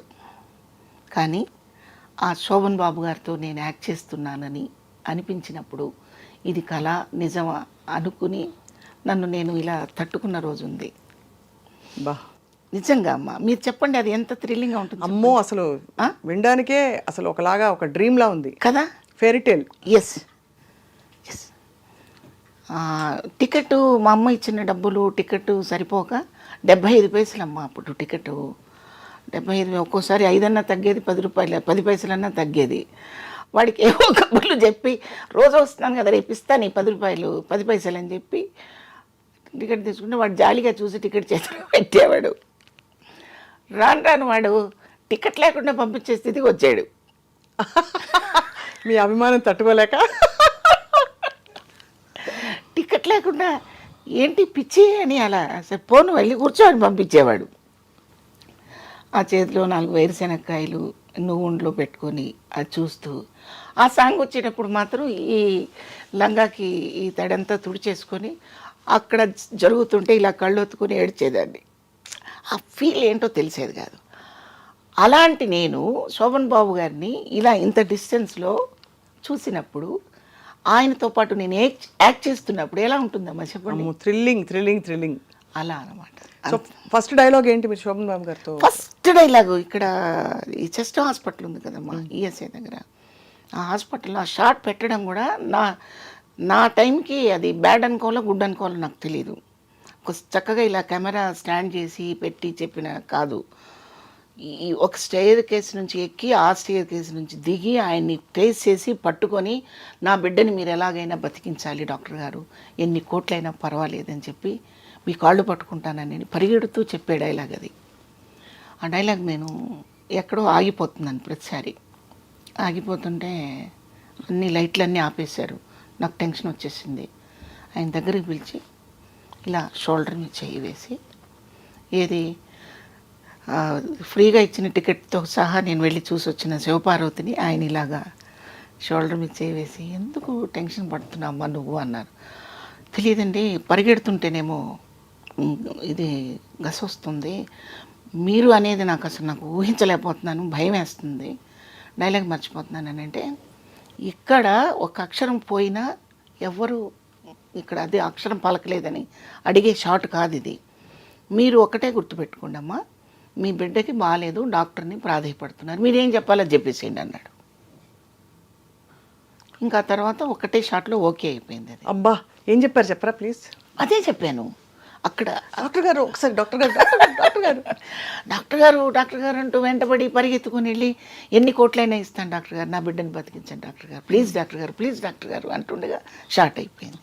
ఈ షార్ట్ అవ్వగానే నాగేష్ గారు వచ్చి అప్రిషియేట్ చేశారు ఫస్ట్. ఆయనంత మహానుభావుడో చెప్పండి. ఆయన అసలు ఆయన నా నుదురు మీద ముద్దు పెట్టేసుకొని ఎంతో తబ్బిబ్బైపోయి, ఎంత మంచి ఆర్టిస్ట్ నాయుడు గారు అంటే ఉట్టిదే. వాళ్ళు చేసిన క్యారెక్టర్లో నేను ఏముంది అక్కడ చేసింది చిన్న షార్టు. ఇది నేను ఎందుకు చెప్తున్నానంటే, ఒక మొక్క ఎదగడానికి రోజు నీరు పోయటము, దాన్ని కాపాడటం ఎంత పదిలంగా మనం చూస్తామో, ఒక ఆర్టిస్టు ఎదుగుదలకి అటువంటి మహానుభావులందరూ కూడా చక్కగా వాళ్ళ ప్రోత్సాహాన్ని అందించి ఒక్కొక్క మెట్టు ఎక్కించడానికి దోహదపడతాయన్నమాట. ఒకటి నాయుడు గారు విసుక్కున్నా, శోభన్ బాబు గారు విసుక్కున్నా, గోపాలకృష్ణ గారు విసుక్కున్నా ఇలా కొంచెం ఇదైపోయేవారు. అయిపోతాం. నాగేష్ గారు ఎక్కడండి ఇది తలకాయ నొప్పి, ఇంత పెద్ద షాట్ పోయిందండి, కంపైపోయింది అని అంటే నేను ఎప్పుడో వెళ్ళిపోయేదాన్ని తెనాలి. నేను అందుకని వాళ్ళని ఇప్పుడు గుర్తు చేసుకుంటున్నాను. నిజంగా మహానుభావులు వాళ్ళు. మాతో పాటు పక్కన ఆర్టిస్ట్ కూడా పంచభక్ష పరమాన్నాలు తినాలని కోరిక గోపాలకృష్ణ గారికి రావటం, పరచూరు బ్రదర్స్కి. ఆ కోరికని ఒక రామానాయుడు గారు, దాసరి గారు, నారాయణమూర్తి గారు, ఎంతోమంది గొప్ప గొప్ప డైరెక్టర్స్, ఆర్టిస్టులు వీళ్ళందరూ కూడా గమనికతో ఉండడం అనేది చాలా గొప్ప విషయం. వెరీ గుడ్ ప్లాట్ఫామ్ అనమాట అది మాకప్పుడు. చాలా బ్యూటిఫుల్. అంటే మీకు అన్ని అమరినట్టు భగవంతుడి ఈ నిర్ణయం అంటారా ఇవన్నీ? ఖచ్చితంగా అమ్మా. అంటే మీరు అంత నమ్ముతారా మీరు అని? నమ్ముతానమ్మా, బాగా నమ్ముతాను, బాగా నమ్ముతాను. మనం చేసే పనులు మనకెప్పుడు మనల్ని బ్లెస్ చేస్తాయమ్మా. కాకపోతే మీలాగా ఎదురుకుండా నాకు ఇలా దేవుడు కనిపించకపోవచ్చు, మీతో ఏదో మంచి పని మాత్రం నాకు చేయిస్తాడు. ఏదో అదే ఒక నమ్మకం. అలా భగవంతుడు ఏ మార్గంలో ఎప్పుడు రావాలో అది అలా మనకు మీకు అనేక తెలీదు. సందర్భాల్లో స్ఫురించి మీకు ఇలా దేవుడు దయ వల్ల అది జరిగింది. ఇప్పుడు గోపాలకృష్ణ గారిలో ఆ భావన కలిగించింది దేవుడు, కానీ దేవుడు నాకు కనిపించడు. అంతే కదా. ఒక స్టేజ్ ఆర్టిస్టులు వీళ్ళు 30 మంది ఆర్టిస్టుని సెలెక్ట్ చేసుకున్నారమ్మ మా అప్పుడు వాళ్ళు. వీళ్ళందరం తెలంగాణ శకుంతల, నేను, రఘునాథ్ రెడ్డి, జయప్రకాష్ రెడ్డి, చింతన్ దేవనాథ్ గారు అని ఇంకొక ఆర్టిస్ట్ ఉన్నారు. కొంతమంది బయటికి రాలేకపోయారు, కొంతమంది అదృష్టవశాత్తు చేసుకున్నారు. నేను ఈ రోజుకి మీ కంటికి కనపడుతున్నానంటే నిజంగా వాళ్ళు ఇచ్చిన బ్లెస్సింగ్స్ ఎంత గొప్పవి అనేది నేను ఇక్కడ చెప్పాలి. అట్లా. కానీ అంత చక్కగా అంత అందంగా ఉండే శివపార్వతి గారు ఎక్కువ హీరోయిన్ పాత్రల నుంచి తొందరగా అమ్మ క్యారెక్టర్స్కి వెళ్ళిపోయారనే క్వశ్చన్ మిమ్మల్ని చాలా మంది అడుగుంటారు. మీరు అంత అందం అంటుంటే డౌట్ వస్తుందిరా నాకు. ఎందుకంటే ఆ రోజుల్లో కావాల్సిన దేవిక గారిలా ఉంటారు మీరు అని చాలా మంది చెప్పుంటారు మీకు. గురుగారే చెప్పారు. గోపాలకృష్ణ గారి మిస్సెస్ ఇంట్లో వాళ్ళందరూ అలా అనుకుని నన్ను సెలెక్ట్ చేశారు. అంటే అప్పట్లో తెలుగు అమ్మాయి చక్కగా పొందిగ్గా ఉండే అమ్మాయి అంటే ఆ లక్షణాలన్నీ మీలో ఉన్నాయి. ఎందువల్ల అమ్మ క్యారెక్టర్స్కి వెళ్ళిపోయారు? తర్వాత క్యారెక్టర్స్ రోల్స్ ఎందుకు వచ్చాయి మీకు హీరోయిన్ క్యారెక్టర్స్ తర్వాత? ఆ రోల్స్ అంటే నాకు పర్చుల గోపాలకృష్ణ గారు నాకు ఫస్ట్ డేనే నాకు బ్రెయిన్ వాష్ చేశారు. నువ్వు ఇష్టంగా చేస్తున్నావు ఈ క్యారెక్టర్ అని ఓ రోజు కోపడ్డారు. అంటే నేను హీరోయిన్గా చేశాను కదా గురువు గారు అని ఒకరోజు నసగడం జరిగింది సెట్లో. చాలా పొరపాటు పడుతున్నావు నువ్వు, ఒకసారి మదర్ క్యారెక్టర్ వేస్తే నువ్వు ఉన్నంత వరకు వేయచ్చు వేషాలు. హీరోయిన్ అంటే కొంతకాలం చేసి తర్వాత ఫేడ్ అవుట్ అయిపోతావు. ఆ తర్వాత రీఎంట్రీలు గోళ గందరగోళం ఉంటాయి. ఏది ఒక స్టాండర్డ్ వచ్చిన హీరోయిన్ అయితే మళ్ళీ ఆ స్టాండర్డ్ రాకుండా 2 సినిమాలు చేసి పక్కెళ్ళిపోయావు అనుకో, ఎవరు పట్టించుకోరు. కాబట్టి ఈ రూట్ బెటర్ అని చెప్పారు. ఇది బెటరు, నువ్వు చక్కగా వేయి. నీకు ఇప్పుడు 29-30 సంవత్సరాలు, అంటే ఇప్పుడు ఈ పరిస్థితికి నేను వచ్చి 30 years అయిపోతుందమ్మా. అంటే 30 years బ్యాక్ సంగతి నేను చెప్తున్నాను. సో నీకు ఎంతో స్పాన్ ఉంది, చక్కగా చేసుకోవచ్చు అని చెప్పినప్పుడు నాకు నిజమే అనిపించింది. నేను ఆ నాటిక పరచూరి రఘుబాబు స్మారక కళా పరిషత్కి నేను అప్లై చేసిన నాటికి కూడా ఒక retired school master wife character ఇది నా క్యారెక్టరు. పిల్లలు మోసం చేసి తల్లిదండ్రుల్ని చీట్ చేసిన పాత్రలు మావి నేను చేసిన నాటికలో. సో ఆ క్యారెక్టర్ కోసం తల్లి ఇలా ఉండాలి, ఈ చీర కట్టుకోవాలి, ఇట్లాగే నడవాలి, ఇంతే మాట్లాడాలి, ఇంతే సౌండ్లో మాట్లాడాలి అని గిరిగీసుకొని ఆ క్యారెక్టర్ని తయారు చేసుకోవడం జరిగిందనమాట. సో ఆ క్యారెక్టర్ ఆయనకి బాగా నచ్చింది గోపాలకృష్ణ గారికి. సో అలా రూట్ పడింది. అదృష్టవశాత్తు నా క్యారెక్టర్లు కూడా అవే వచ్చాయి. కాకపోతే విలను కాంట్రాస్ట్ క్యారెక్టర్స్ అవి కూడా నేను చేశాను. అది కూడా లక్కే. మీకు బాగా పేరు తెచ్చిన క్యారెక్టర్ ఏది అని అంటే మీ దృష్టిలో ఏదండి? పేరు తెచ్చిన క్యారెక్టర్ అంటే చాలా ఉన్నాయేమో, ఒక్కటే అని చెప్పలేను నేను. నెగిటివ్ షేడ్ క్యారెక్టర్స్ బాగా మీకు మంచి పేరు వచ్చాయి కదా? సింహసింహంలో క్యారెక్టర్ చాలా బాగా వచ్చింది. నాకు ఇష్టమైతే పాజిటివ్గా ఉండే క్యారెక్టర్స్. ఆహ్వానంలో మంచి క్యారెక్టర్ ఉందమ్మా, ఎస్వి కృష్ణారెడ్డి గారి పిక్చర్ అది. ఆయన సినిమాలు చాలా గొప్పగా ఉంటాయి. చాలా చాలా. ఆహ్వానంలో ఒక సీన్ ఉంటుందమ్మా, కోడల్ని వెనకేసుకొచ్చి కొడుకుని తిడుతుందనమాట. నువ్వు ఇటువంటి దుర్మార్గుడు అనుకుంటే నా చనుబాలు తాగేటప్పుడే నువ్వు నా మంగళసూత్రంతో ఆడుకుంటూ నా చనుపాలు తాగేవాడివిరా, నువ్వు ఇలాంటి వాడు అనుకుంటే అదే తాళితో నీకు గొంతుకు వేసి చంపేసేదాన్ని అని రాశారు దివాకర్ గారు. ఎంత గొప్ప డైలాగు అసలు అది. తల్లి కొడుకుని అలా అండం, కోడల్ని వెనకేసుకొస్తూ ఎక్కడ చూస్తామండి అలాంటి? చెప్పండి, ఇప్పుడు ఎక్కడ చూస్తున్నాం? ఇందాక నేను మీకు అదే చెప్పింది, అత్తలవగానే వేరేగా అయిపోతారు వాళ్ళు వాళ్ళు వాళ్ళు కూడా ఒక తల్లి అన్న విషయం మర్చిపోతారు. ఈ స్టేజ్, ఒక స్టేజ్ దాటగానే వాళ్ళ పాత్రని మర్చిపోతున్నారు. అది చేయకూడదు ఆడది ఎప్పుడు. అవును, కరెక్ట్. ఏ స్టేజ్లోనైనా అంటే భార్య, తల్లి, అత్త, కోడలు, కూతురు ఇవన్నీ మనం అనుభవించే పాత్రలే కదా. కానీ ఒక్కొక్కసారి ఒక్కొక్క రకంగా ఎందుకు ఉండాలి, మన నేచర్ ఎలాగ మార్చుకుంటాము, కానీ మారిపోతున్నాయి. అవి మారిపోవటం వల్లనే సమాజంలో యుద్ధాలు, విడాకులు, గందరగోళాలన్నీ జరుగుతున్నాయి. అందుకని ఆడదానికి ఆడది శత్రువు అని మొదటిగా మీకు చెప్పడం జరిగింది. అదే అక్కడి నుంచి మొదలైంది. మీరు ఏమన్నా కష్టాలు పడ్డారా శివపార్వతి గారు, అంటే ఒక కుటుంబ పరిస్థితుల్లో?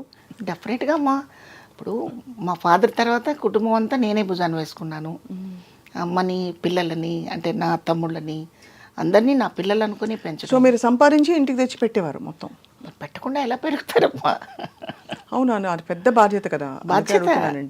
ఇందులో సిగ్గుపడటానికి బాధపడే విషయాలు ఏం కాదు, గర్వపడాలి, ప్రౌడ్గా చెప్పాలి. అవును. ఎందుకంటే ఈరోజు చాలామంది బాధ్యత లేకుండా బతుకుతున్నారు.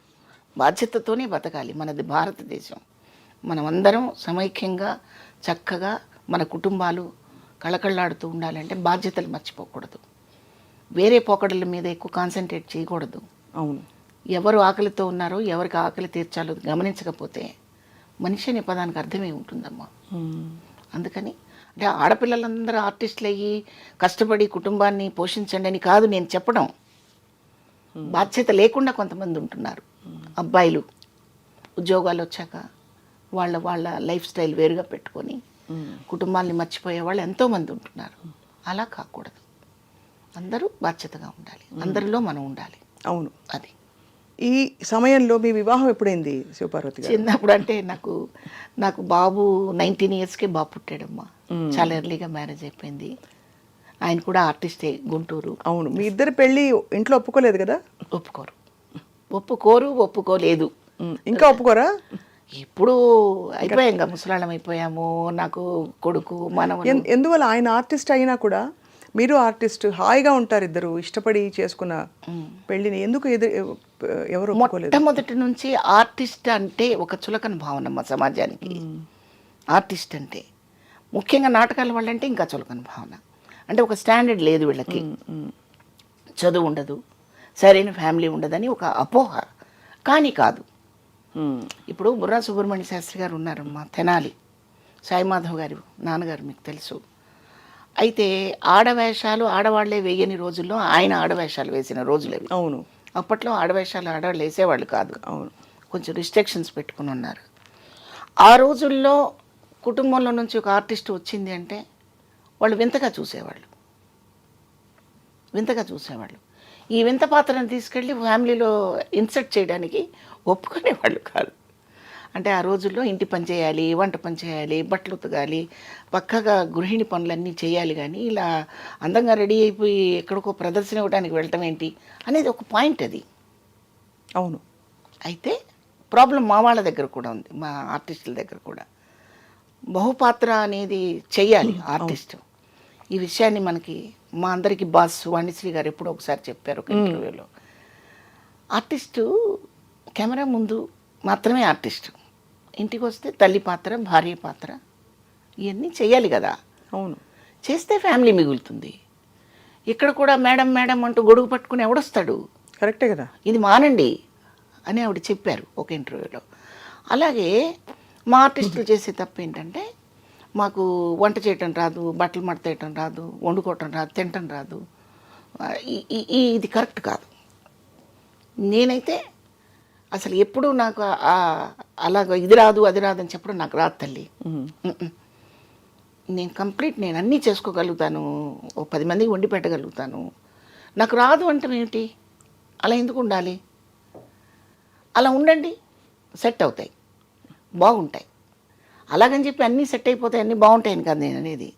చాలా వరకు మనం దాన్ని తట్టుకోగలిగిన శక్తి ఉంటుందని నా ఉద్దేశం. కానీ మీకు అంటే ఒప్పుకోకపోవడానికి మీ కుటుంబం, వాళ్ళ కుటుంబం, మీ పెళ్ళిని, వివాహం, దానికి కారణాలు ఏమయ్యాయి అని? ఆర్టిస్ట్ అనే చులకన భావం ఒకటి తప్ప ఇంకోటి లేదు. వాళ్ళ కుటుంబం నుంచి ఇబ్బందులు అండి, మీ కుటుంబం నుంచా? 2 వైపుల నుంచి ఉంది? మా కుటుంబం నుంచి కూడా ఉంటాయి ఇబ్బందులు. ఇప్పుడు పళ్ళు కాసే చెట్టుని నరికేస్తే ఎవడు ఊరుకుంటాడు? అంతే కదా. అలా వీళ్ళ ఫీలింగు. వాళ్ళ ఫీలింగ్ ఏంటంటే అసలు ఆర్టిస్ట్ రా బాబు, ఇంటికి వచ్చి ఆవిడే మాకు చేసి పెడుతుంది అని వాళ్ళ ఫీలింగ్. 2 కరెక్టే. సో ఇలా ఎదిరించి నిలబడ్డారు. కానీ నిలబడ్డారు. అదే జీవితం కదండి. చిన్న వయసులోనే అయింది. నాకు 19 ఇయర్స్ వచ్చేటప్పటికే బాబు పుట్టాడు. అలా ఒక్కడే కొడుకు మీకు? ఒక్కడేనమ్మా, ఒక్కడే. మిగతా వాళ్ళంతా ఉన్నారు కదమ్మా, నా తమ్ముళ్ళు, మా చెల్లెలు. ఇప్పుడు మీరందరూ ఇప్పుడు కుటుంబంలో అంటే ఇప్పుడు అమ్మగారిది మొన్న చెప్పారు, ఈ సంఘటనలు మినహా కలుస్తూ ఉంటారా పండగలకి కార్యక్రమాలు? కలుస్తాము. వాళ్ళ దృష్టిలో నేను సినిమా యాక్టర్ని, వాళ్ళు కష్టజీవులు. కష్టజీవులు. మంది కష్టం కాదు. ఇది ఎప్పుడు ఏ టైంలో ఎంత కష్టపడి అందరినీ లాక్కుని వచ్చారు. అసలు చాలా మంది సినిమా వాళ్ళది కష్టం కాదనుకుంటారమ్మా. అయ్యో అసలు కరెక్ట్, అసలు చాలా తప్పండి. సినిమా జీవితం ఎంత కష్టం. అయ్యో హీరోలు అయితే వాళ్ళ ఇమేజ్ని కాపాడుకోవటం కోసం తిండి తగ్గించుకొని, నిద్ర తగ్గించుకొని, వాళ్ళు చాలా నిబంధనలు పెట్టుకొని వాళ్ళ బాడీని కాపాడుకుంటూ హీరోయిన్స్, మీకు తెలుసు కదా వాళ్ళు ఎంత కష్టపడుతుంటారో. అదంతా కష్టం కాదని వాళ్ళ ఉద్దేశం. అండ్ మీ కాల్ షీట్స్ పొద్దున్న లేచి పరిగెట్టాలి, ఇవన్నీ కౌంట్ చేయరు, ఏదో అనుకుంటారు. అప్పుడు మీరు సినిమాల్లో యాక్టివ్గా నటిస్తున్న టైంలో, ఇప్పుడు కూడా నటిస్తున్నారు కాదని కాదు కానీ బాగా మీరు పీక్లో ఉన్న టైంలో మీకు మరి పొద్దున పూట ఇంట్లో పనులు అవి ఎలా ఎలా అమరేవి? అంటే అమ్మ వెంటనే ఉండి చేసేవారు, మీరే చేసుకునేవారు? హెల్ప్ నేను ఎప్పుడు తీసుకోలేదు. అంటే మేము ఇండస్ట్రీకి వచ్చేటప్పటికే అమ్మ బాగా అలసిపోయి ఉన్నారు, పెద్ద అయిపోయి ఉన్నారు. ఎవరినో హెల్పర్ని పెట్టుకుని అలాగే అంతే మేనేజ్ చేసేసారు. అంతే మేనేజ్ చేయడం. సూపర్వతి గారు, ఇది మీరు కోరుకున్న ఇష్టమైన జీవితమేనా అని అడిగితే దేవుడు ప్రత్యక్షం, మీరేమంటారు? అంటే అందరికీ ఒక్కటి ఉంటుంది కదా, నేను సింగర్ అవ్వాలనుకున్నాను యాక్చువల్లీ, లేకపోతే నేను ఏం వద్దు నాకు మంచి గృహిణి అయిపోదామని. రేఖా గారి ఇంటర్వ్యూ మనం చూస్తున్నాను, అంత పెద్ద నటి, 16-17 ఏళ్ల రేఖాకి ఏమనిపించేదంటే నాకేమొద్దు, మంచి మొగుడు దొరికితే చాలు, పెళ్లి చేసుకుని బోల్డ్ మంది పిల్లల్ని కనాలు ఉండింది అని చెప్పింది ఆవిడ. ఆవిడ జీవితం మలుపు తిరిగి ఆవిడ ఎక్కడ లెజెండరీ యాక్ట్రెస్ అయిపోయింది, మళ్ళీ ఒక విధమైన ఒంటరి జీవితమే. అలా ప్రతి వాళ్ళకి ఒక్కోటి ఉంటుంది కదా, మీకేమనిపిస్తుంది? డెఫినెట్గా ప్రతి వాళ్ళకి అదే భావన ఉంటుందమ్మా. ప్రతి ఆడపిల్లకి ఒక హౌస్ వైఫ్గా బాధ్యతలతో కూడుకున్న ఇల్లాలిగా ఉండాలని కోరుకుంటారు. అంతేగాని రోజు మేకప్ వేసుకుని పొద్దున్నే పరిగెత్తాలని ఎవరు అనుకోరు. రోజు కష్టం కదండి పొద్దున్నే లేచి. ఎందుకు కష్టం కాదమ్మా, చాలా కష్టం. కానీ ఈ కష్టాన్ని ఫ్యామిలీ మెంబర్స్ గుర్తించకపోవడం దురదృష్టం, చాలా దురదృష్టం. అది దురదృష్టం.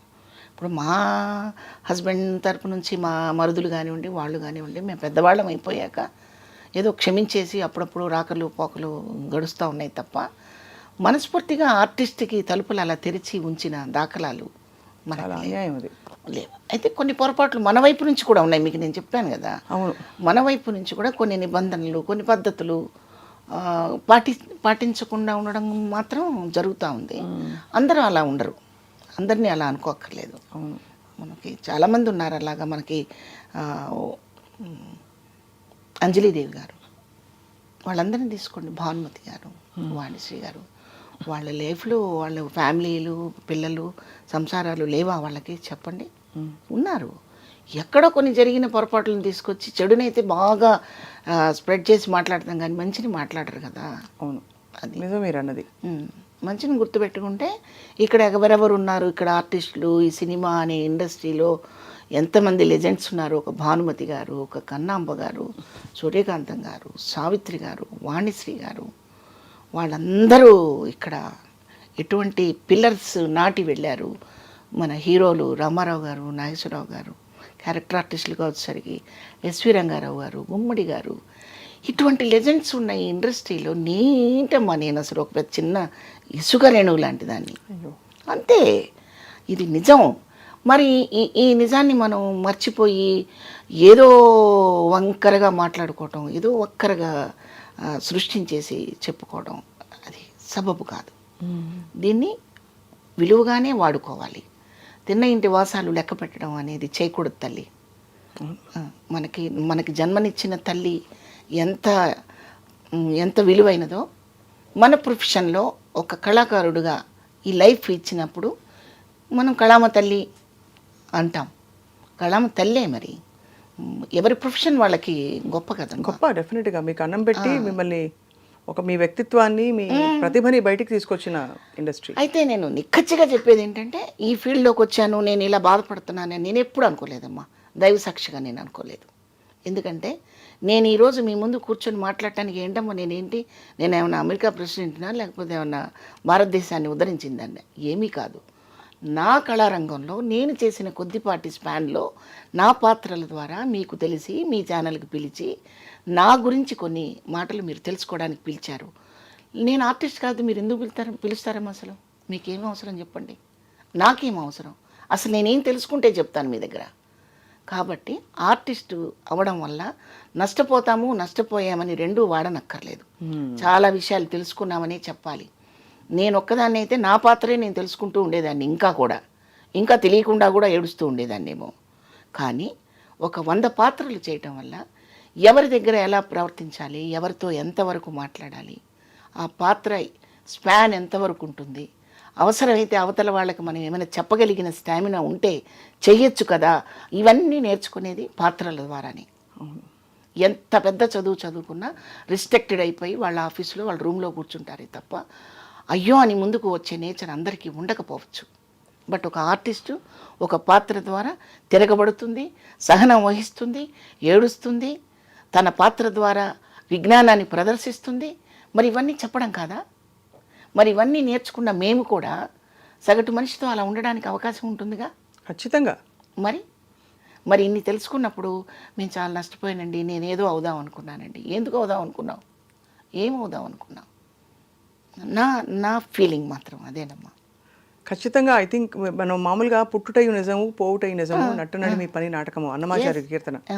అలాగా మీరు రంగస్థలం అండ్ అలాగే నటనా పరంగా నేర్చుకున్న పాత్రలు మీ నిజ జీవితంలో మీ పాత్రలు అక్కగా కావచ్చు, ఇంటికి పెద్ద కొడుకుగా కావచ్చు, భార్యగా, అమ్మగా అన్నీ చాలా చక్కగా నెట్టుకుంటూ లాక్కుంటూ వచ్చారు కదా శివపార్వతి. అవునమ్మా.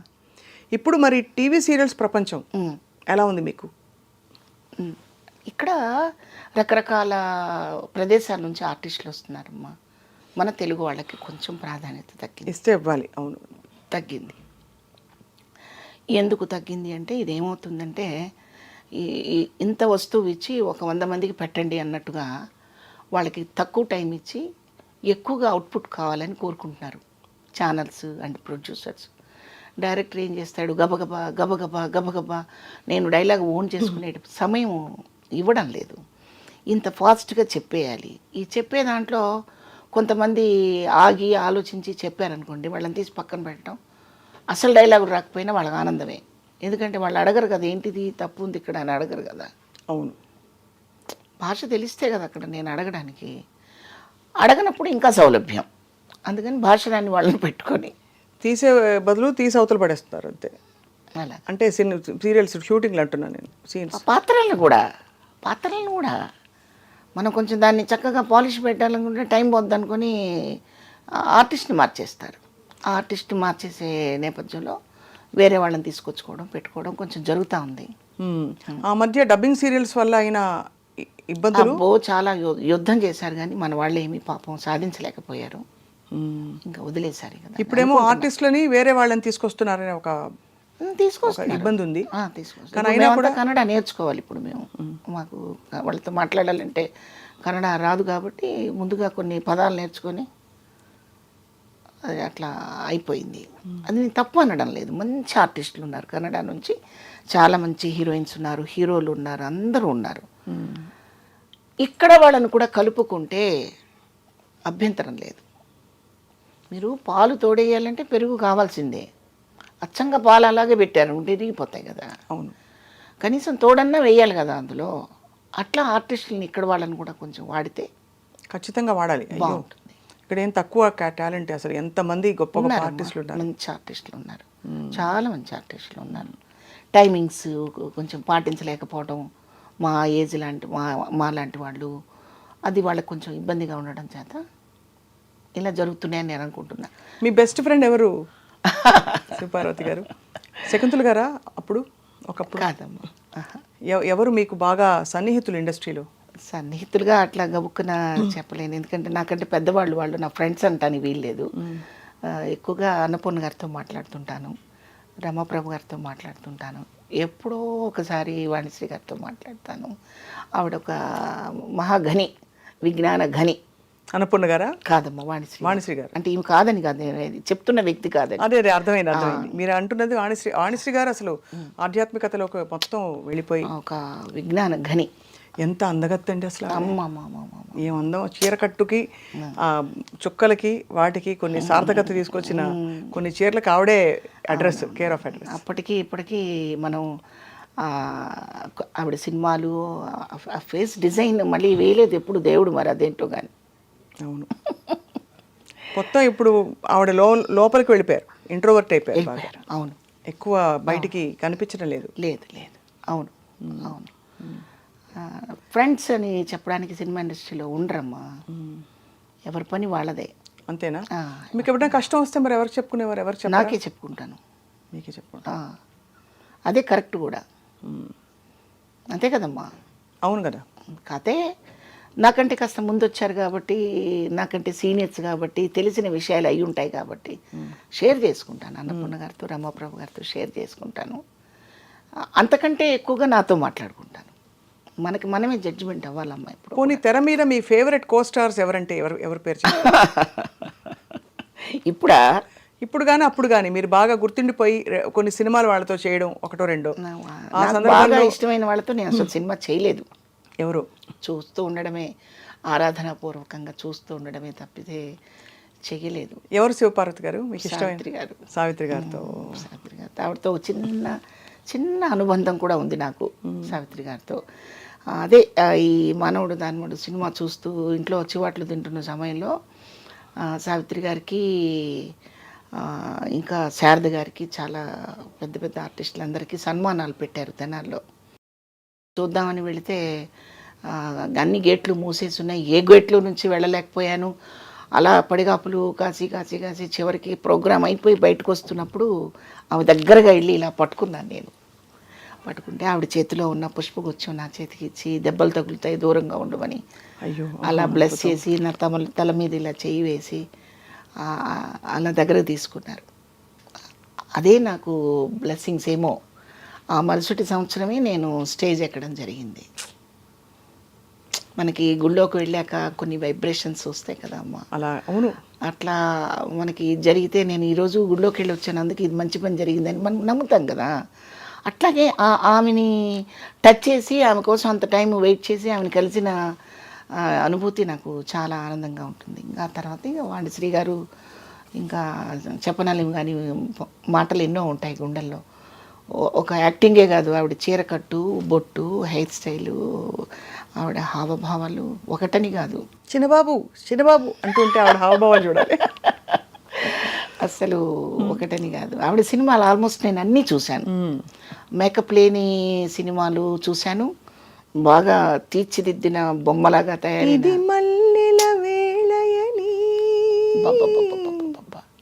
అదే కదా.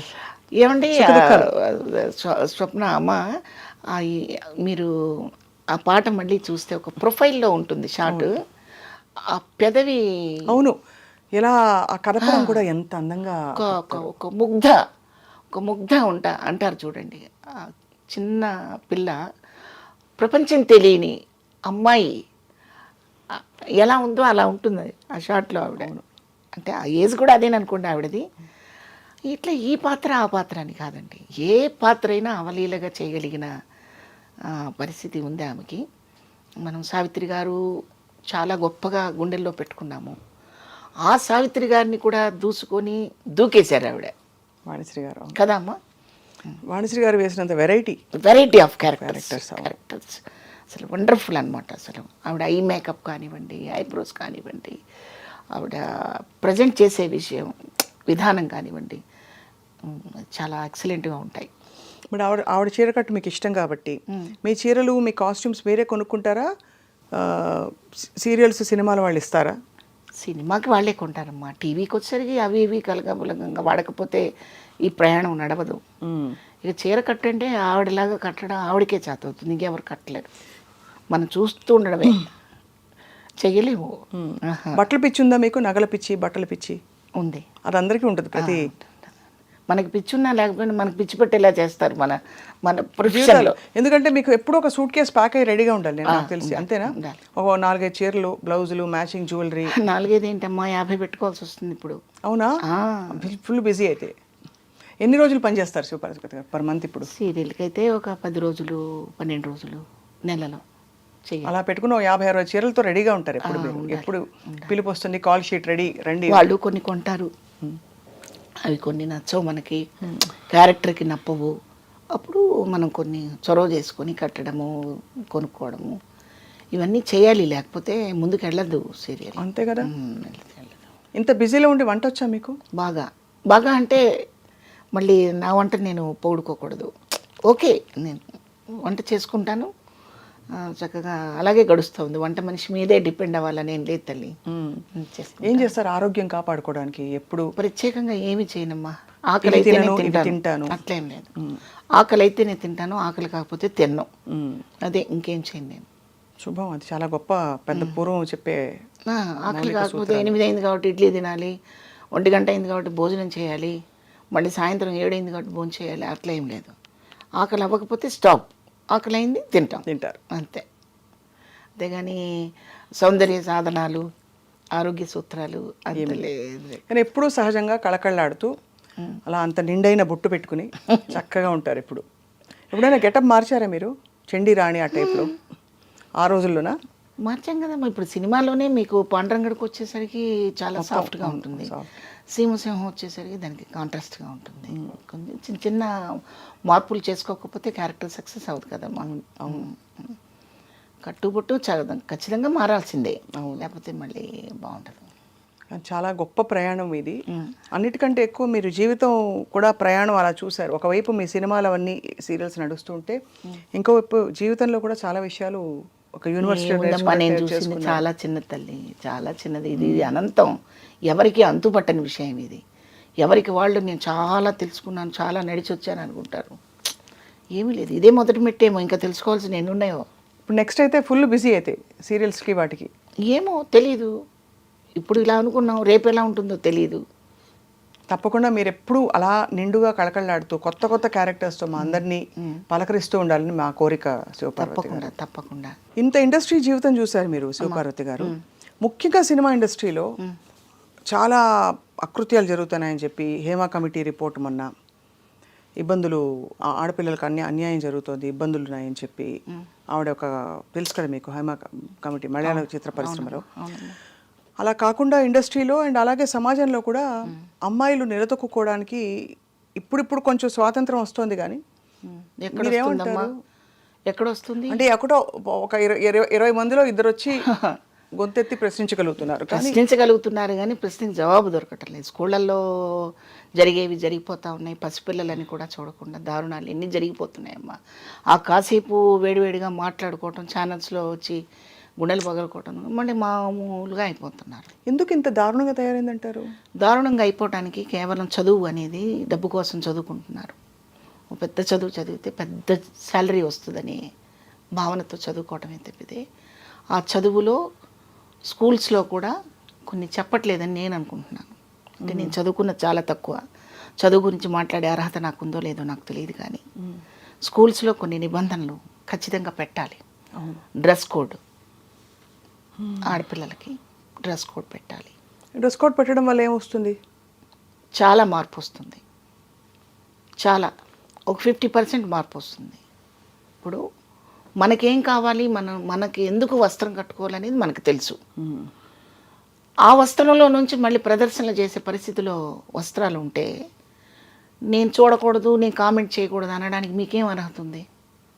అంటే ఆడపిల్లలే డ్రెస్ కోడ్ సరిగ్గా వేసుకోవాలంటారు. వేసుకోవాలి. కానీ అలా జరగని పరిస్థితుల్లో కూడా ఫుల్గా నిండుగా కప్పుకుని ఉన్న పరిస్థితుల్లో కూడా అకృత్యాలు జరుగుతున్నాయి కదా శివపార్వతి గారు. అకృత్యాలకు కారణం జ్ఞానం లేకపోవటం, చదువు లేకపోవటం, ఆ చదువులో సరైన నిబంధనలు లేకపోవడం. ఇప్పుడు కొన్ని తెలుసుకోవడానికి కూడా ప్రయత్నం చేయరు. నాకు ఇట్లాంటి సందర్భంలో నాకు గుర్తుకొచ్చేది ఏంటంటే, కరుణశ్రీ గారి ఉషశ్రీ పద్యాన్ని మీరు ఒకసారి గుర్తు చేసుకోండి. ఉషశ్రీ గారిదే కదా. నేను ఒక పూల మొక్కక్కడ నిలిచి చివాలున్న కొమ్మ వంచి ఘోరానడనంతని నాకు ఆయువు తీతు అని ఘంటసాల గారు పాడిన పద్యాలు మీరు ఒకసారి గుర్తు చేసుకోండి. ఇవి వాళ్ళు రాశారు, ఘంటసాల గారు పాడారు. మనకు చక్కగా ఒక అద్భుతమైన బంగారు గనిలాగా మనకు ఎలాగూ ఆ సంపద ఉంది. కానీ ఆ సంపదని అప్పుడప్పుడు మనం మెళ్ళ వేసుకున్న హారంలాగా వాటిని కూడా బయటికి తీసి చదవాలి, వినాలి. ఓ పక్కన గంగాధర శాస్త్రి గారు మీరు భగవద్గీతని చదవండి వినండి అని, ఓ పక్క చాగంటి గారు, ఒక పక్క గరికపాటి గారు, ఇలాంటి ప్రవక్తలు ఎంతోమంది బయటకు వచ్చి వాళ్ళ ప్రవచనాల ద్వారా ప్రజల్ని చైతన్యం చేయడానికి ప్రయత్నిస్తున్నప్పటికీ కూడా అది ఆపేసి వేరేది చూసుకునే దౌర్భాగ్య స్థితిలో మనం ఉన్నాం. పిల్లల్ని మంచి విషయాలు చూడనివ్వట్లేదు, మంచి విషయాలు విననివ్వడం లేదు. ఈ వెస్ట్రన్ మ్యూజిక్, వెస్ట్రన్ కల్చర్ మీద మనం అలవాటు చేసేసినప్పుడు అట్రాక్షన్, ఒక మ్యాగ్నెట్ లాంటి అట్రాక్షన్కి గురైపోతున్నారే తప్పితే మనిషికి సంబంధాలకి, బంధాలకి ఉన్న విలువని తెలుసుకోలేకపోతున్నారు. అక్కడ కేవలం అవసరమే కనపడుతుంది. ఈ అవసరాలతోనే వచ్చే ప్రమాదాలు ఇవి. కానీ మీరు అన్నది రైటే, 100% రైటే. ఆ మార్పు మనకి చాలా సంస్కారవంతమైన కళారంగంలో కూడా చాలా ఉంది, అవసరం ఉంది. అంటే కళారంగంలో పురుషులు స్త్రీలను వేధించట్లేదా? కళారంగంలో ఆడపిల్లల్ని చులకం చేయట్లేదా? వాళ్ళ నేచర్ అమ్మా అది. ఈ మాటలు మనకు అన్ని చోట్ల వర్తిస్తాయి, అన్ని చోట్ల ఉంటాయి. కానీ ముఖ్యంగా కళాకారులకి సున్నితత్వం, మనకి పద్యాలు, పురాణాలు, ఇతిహాసాలన్నీ తెలిసి ఉండాలని అనుకునే చోట కూడా మనకి ఇటువంటి పరిస్థితులే దర్శనమిస్తున్నాయి. దాని మూల కారణం, దానికి పరిష్కారం ఏంటి? ఫ్యామిలీలో కొన్ని పాత్రలు ఉంటాయి. అసలు ఇవాళ ఫ్యామిలీలో అన్ని పాత్రలు ఉంటున్నాయా? ఉండట్లేదు. ఎందుకు? అందరూ లోన్లీగా బతకడానికి ఇష్టపడుతున్నారు. ఉండడానికి పెద్ద పెద్ద భవంతులు ఉంటాయి, అందులో ఇద్దరే ఉంటారు, టీవీ పెట్టుకుంటారు, లేదా ఫోన్ చూసుకుంటుంటారు. పిల్లాడు ఏడిస్తే చనుబాలు ఇచ్చే రోజు, పిల్లాడు ఏడిస్తే లేదా చనుబాలు ఇవ్వడానికి కుదరక ఒక పాలపీక పెట్టే రోజు పోయి సెల్ ఫోన్ చేతికి ఇచ్చే పరిస్థితి వచ్చినప్పుడు వాడు మన మాట ఎందుకు వింటాడు? పుట్టిన దగ్గర నుంచి నువ్వు పొల్యూట్ చేస్తున్నావు పిల్లల్ని. వాడికి ఊహొచ్చాక, వాడికి అడుగులు వేయడం వచ్చాక వెస్ట్రన్ మ్యూజిక్ వినిపిస్తున్నావు. మరి వాడు ఆ వెస్ట్రన్ కల్చర్లో వెళ్ళిపోతాడు. అంటే ఏం చేసినా తప్పు లేదు అక్కడ. మనకి అలా కాదు కదమ్మా. మన ఇండియాలో అలా ఉందా చెప్పండి, మీరు చెప్పండి. ఈ జీవన స్టైళ్ళు మారినప్పుడు ఏం చేసినా తప్పు కాదనే పరిస్థితిలో మగపిల్లలు ఉంటున్నారు. నువ్వు మంచివాడివి కాకపోతే నీ ప్రాణం తీస్తారా అనే తండ్రి లేడు, నీ ప్రవర్తన కరెక్ట్గా లేకపోతే నీకు అన్నం పెట్టండి అని తల్లి లేదు. అవునా కాదా చెప్పండి? అంత పట్టించుకోవట్లేదు, అంత చూడ. నిన్న నేనేదో షాపింగ్కి వెళ్ళానమ్మా, ఏదో కొనడానికి షాపింగ్కి వెళ్ళాను నిన్న సాయంత్రం. మొత్తం షాప్ అంతా తిరిగారు. 5 years బాబమ్మ వెళ్ళిపోతున్నారు బయటికి. వాడు ఏడ్ చేస్తున్నాడు. ఇంత షాప్ తిరిగారు, ఏంటండి మీకు డ్రెస్ దొరకలేదా, వెళ్ళిపోతున్నారు ఏంటి, వాడు ఎందుకు ఏడుస్తున్నాడంటే వాడికి నచ్చదండి, వాడికి నచ్చదు. 5 సంవత్సరాల పిల్లాడికి ఏంటమ్మా నచ్చదు? అదే కదా చెప్పండి. వాడికి నచ్చదండి, ఇంకో షాప్కి వెళ్దాం అన్నాడు, అందుకని ఇంకో షాప్కి తీసుకెళ్తున్నారు వాళ్ళు. నేనన్నాను, మీరు కొన్నది ఇవ్వడం నేర్పండి, వేసుకోవడం నేర్పండి అమ్మా. వాడికి ఏం తెలుస్తుంది 5 సంవత్సరాల పిల్లాడికి అంటే? లేదండి, రేపు బర్త్డే వాడిది, రేపు వేసుకోవడం చెప్తుంది తల్లి. అది గొప్పగా ఫీల్ అవుతున్నారు. అంటే అంత ఇండిపెండెన్స్ ఇవ్వడం. అది అలా చేయకండి. చాలా వరకు మార్పు వస్తుంది. కానీ మంచి చెడు చెప్పవలసిన బాధ్యత తల్లిదండ్రులదే. షార్ట్ కట్ మెథడ్స్ వెతుక్కుని ఇప్పటికి వాడు ఏడుపు ఆపితే చాలు అని అప్పటికప్పుడు ఏదో వెతుక్కుంటే, షార్ట్ కట్ మెథడ్స్. అది ఏడిస్తే సెల్ ఫోను, ఏడిస్తే టీవీ, ఆ టీవీలో వాడు ఏది ఎంజాయ్ చేస్తున్నారో అది పెడతారు. మరి అప్పుడు వాడు ఎలా నేర్చుకుంటాడు చెప్పండి? ఇంట్లో ఒక వస్తువు పగల కొట్టాడు అనుకోండి, వాడిని బెదిరించాలి, భయపెట్టాలి, తప్పు అని చెప్పాలి. అలా చెప్పకుండా పోతే పోయిందిలే అని ఒకసారి అంటే వాడు ఇంకా 4 పగలు కొడతాడు. నేను అనుకుంటున్నానమ్మా ఇలా అని. ఆ నేచర్ని బిల్డప్ చేసుకునేది అక్కడే. అవును. అంటే ఆ అశ్రద్ధ నుంచి ఇలా పిల్లలు ఇలా తయారవుతున్నారు, బాధ్యత రహితంగా, తెలియనితనంతో. తర్వాత వాడు ఏమవుతున్నాడు, వాడి మెంటల్ కండిషన్ సరిగా ఉండట్లేదు, మానసిక రుగ్మతలతోటి పెరుగుతాడు వాడు. ఎప్పుడు సెల్ ఫోను, ఈ పబ్జీలు, ఇంకేమిటో ఉంటాయి ఫోన్లో మొత్తం. ఇవి చూసుకుంటూ వాడి మనసు అమ్మని కూడా దుర్మార్గంగా చూసే పరిస్థితికి వస్తాడు వాడు. అమ్మ దగ్గర అలా ప్రవర్తించలేడు కాబట్టి అమ్మాయిలు వెంట పడతాడు, పసిపిల్లలను కూడా దుర్మార్గంగా చిదిమేస్తాడు. కాబట్టి ఫస్ట్ ఎక్కడ మనకి మూలాలు ఉన్నాయో ఆ మూలాల దగ్గర నుంచి దాన్ని రిపేర్ చేసుకుంటూ రావాలి. కానీ వాడు తప్పు చేశాడని వారికి ఉరిశిక్ష వేసినంత మాత్రాన ఎంతమందిని మనం అలా ఉరిశిక్ష వేస్తాం? నేను అనుకుంటున్నాను. మంచి మాట చెప్పారంటే ఇది పునాదులు సరివ్వకపోతే చాలా మందికి నచ్చకపోవచ్చు నేను చెప్పే విషయం. నచ్చకపోవచ్చు కాదు, నచ్చదు. ఒక వయసు వచ్చాక అమ్మాయి అమ్మలాగానే ఉండాలమ్మా. అమ్మాయి అయినా అమ్మలాగానే ఉండాలి.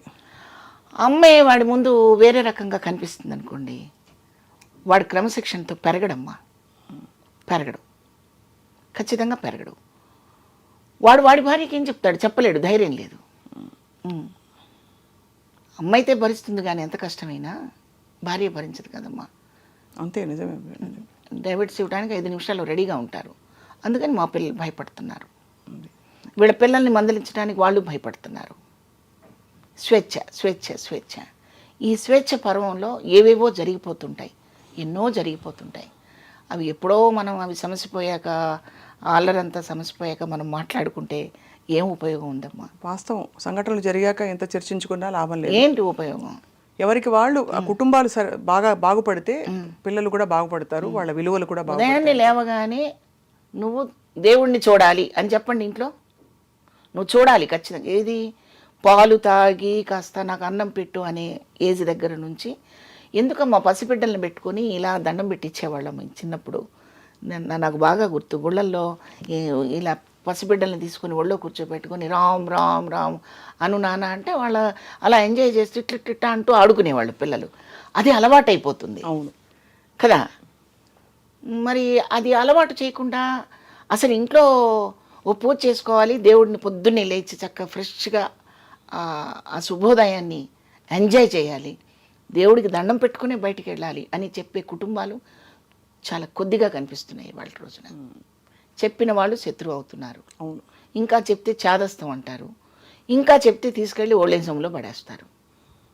కాదంటారా? కరెక్ట్గా అన్నారు. మరి అప్పుడు ఇలాంటివి జరుగుతూనే ఉంటాయి.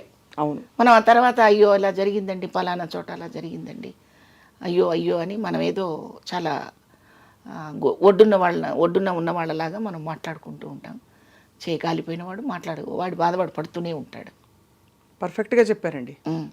ఐ థింక్ ఇది చాలా అవసరమైన విషయం మీరు చెప్పింది.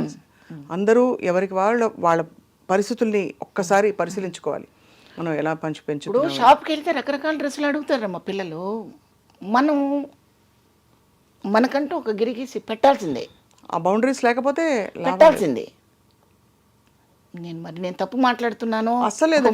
అంటే ఇది రకరకాల మీరు అన్నట్టు పాత పద్ధతులు మళ్ళీ రావాలి. ఆ వస్తేనే కొంచెం కొద్దో గొప్ప అర్థం అవుతుంది. అంటే ఇండిపెండెన్స్ ఇవ్వడం, పిల్లల వ్యక్తిత్వానికి కూడా విలువ ఇవ్వాలి అనే ఒక థియరీ ఇప్పుడు ఉంది. ఆ థియరీలో మనకి దానికి ఏంటంటే దానికి కూడా సరైన ప్రమాణాలు, సరైన బౌండరీస్ ఉండాల్సిన అవసరం ఉంది. ఏది పడితే అది, లేదు అశ్రద్ధ చేసో షార్ట్ కట్స్ వెతుకుంటే మాత్రం ఆ పిల్లలు కూడా అలాగే. ఈ ప్రేమ వ్యవహారాల దాకా కూడా వచ్చినప్పుడు, ఈ ప్రేమలు కన్నమ్మ గారి టైంలో, సావిత్రి గారి టైంలో, బి సరోజాదేవి గారి టైంలో, ఇంకా అంతకు ముందు ఉన్న కాంచనమాల గారి టైంలో కూడా సినిమాల్లో ప్రేమలు, ప్రేమించుకోవడాలు, ప్రేమలు విడిపోవటాలు, ప్రేమించిన వాడి కోసమే బతకడాలు సబ్జెక్టు చాలా ఉన్నాయి. కానీ మీరు ఎక్కడన్నా వాళ్ళు వెళ్ళి హోటల్లోకి వెళ్ళి కూర్చోవడము, లేకపోతే తల్లిదండ్రులకు చెప్పకుండా వెళ్ళిపోవడం లాంటివి ఎక్కడన్నా ఏ సినిమాలన్నా మీరు చెప్పగలరా? చాలా తక్కువ. పార్కుల్లో ఉండేవి. పార్కులో లేదమ్మా ఆ పార్కులోనే కదండి స్టెప్పులు, డ్యూట్లన్నీ. కరెక్టేనమ్మా.